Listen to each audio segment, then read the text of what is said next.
Assalamualaikum warahmatullahi wabarakatuh. Perkenalkan, nama saya Auludin, nomor stambuk 083 2019 0040, Fakultas Pertanian jurusan Agribisnis Universitas Muslim Indonesia. Baiklah, saya akan menjelaskan tentang komoditas dari cengkeh. Yang pertama adalah deskripsi singkat dari cengkeh sendiri.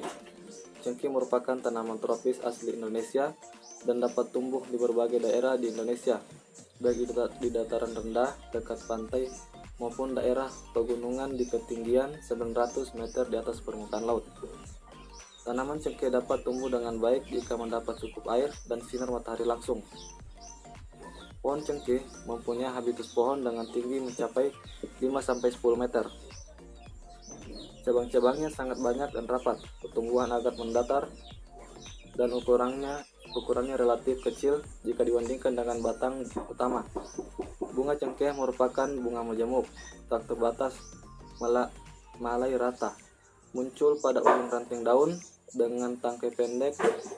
Terdapat 3 varietas unggul cengkeh yang sudah sering dibudidaya dan dikembangkan, yaitu cengkeh si putih, cengkeh si kotok, dan cengkeh Zanzibar.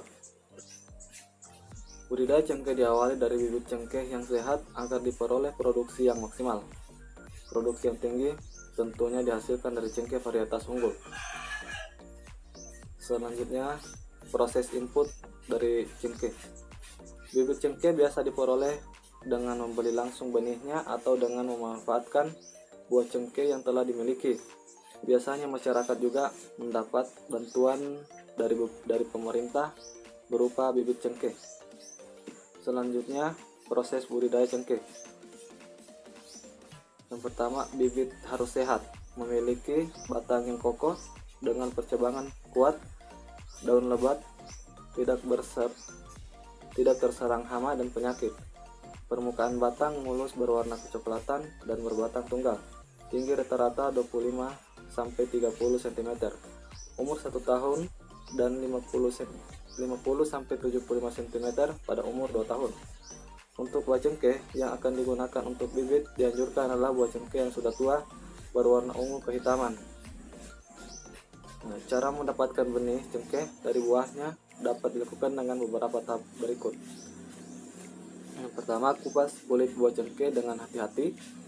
Yang kedua, pastikan bijinya tidak lecet. Yang ketiga, keluarkan biji-biji yang ada di dalam buah. Yang keempat, hindari biji yang terlalu kecil ataupun yang memiliki bercak hitam. Selanjutnya, rendam biji yang terpilih dengan air selama 1 hari. Selanjutnya, cucilah biji cengkeh dengan air. Kemudian ulangi pencucian sebanyak 2 kali hingga lendir-lendir pada biji tidak ada lagi yang menempel. Selanjutnya, langkah-langkah persiapan media tanam untuk pembibitan. Media persemaian yang kecil diperlukan agar dapat menstimulasi pertumbuhan akar sehingga pembibitan dapat lebih dikontrol hingga pertumbuhan tunasnya. Cara untuk membuat media tanaman cengkeh adalah: yang pertama, campurkan tanah dan pupuk kandang, perbandingannya 2:1. Kemudian masukkan tanah ke dalam pot atau polybag yang telah disediakan. Yang ketiga, buatlah lubang di bagian tengahnya. Yang keempat, letakkan biji cengkeh di dalam lubang.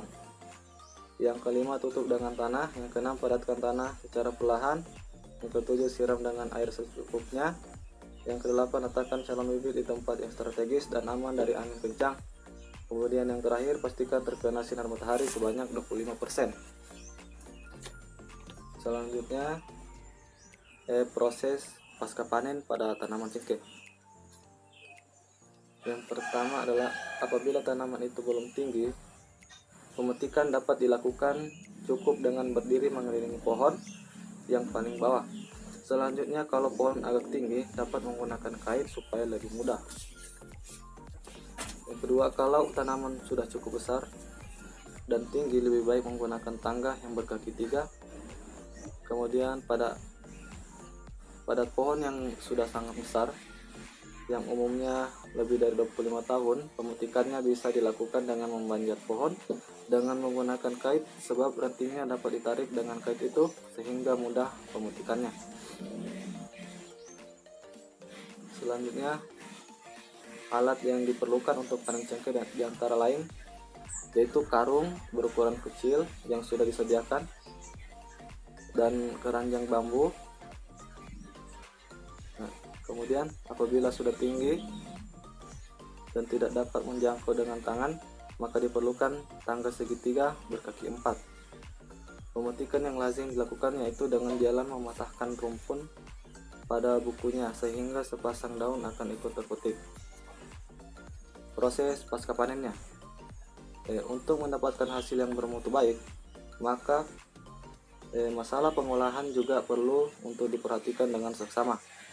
Pengolahan cengkeh dilakukan dengan melalui beberapa tahap, yaitu sortasi basah, pemeraman, pengeringan, serta sortasi kering dan penyimpanan.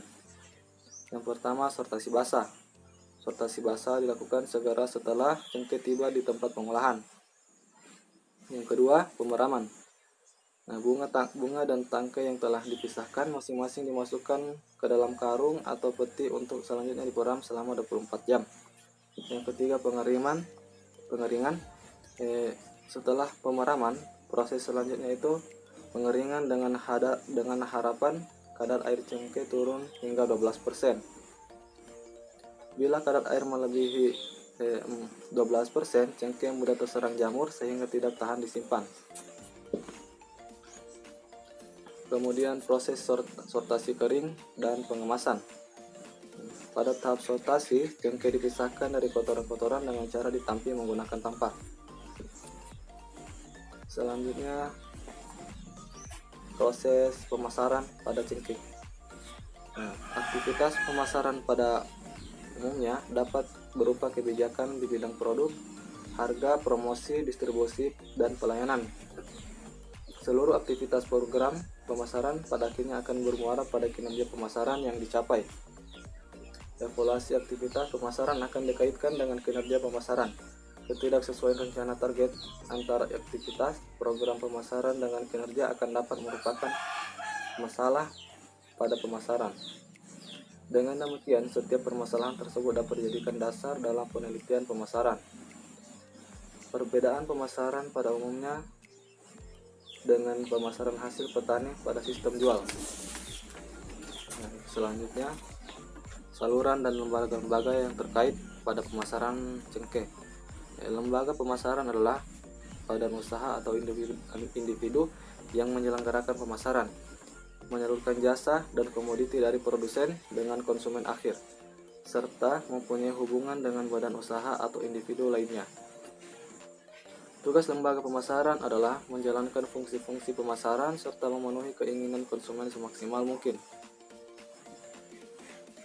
Tujuan dari saluran pemasaran adalah untuk mencapai pasar-pasar tertentu. Saluran pemasaran dapat berbentuk sederhana dan dapat pula rumit. Kemudian, selanjutnya, Rehardi et al. 1993 mengatakan di dalam pemasaran terdapat beberapa pedagang perantara, diantaranya pedagang pengumpul. Pedagang pengumpul adalah pedagang yang mengumpulkan barang-barang hasil pertanian dari produsen dan kemudian memasarkannya kembali dalam partai besar kepada pedagang lain. Kemudian, pedagang pengecer, pedagang yang menjual barang dagangannya ke konsumen dengan tujuan untuk memenuhi kebutuhan dan keinginan konsumen dalam partai kecil. Sekian, wassalamualaikum warahmatullahi wabarakatuh.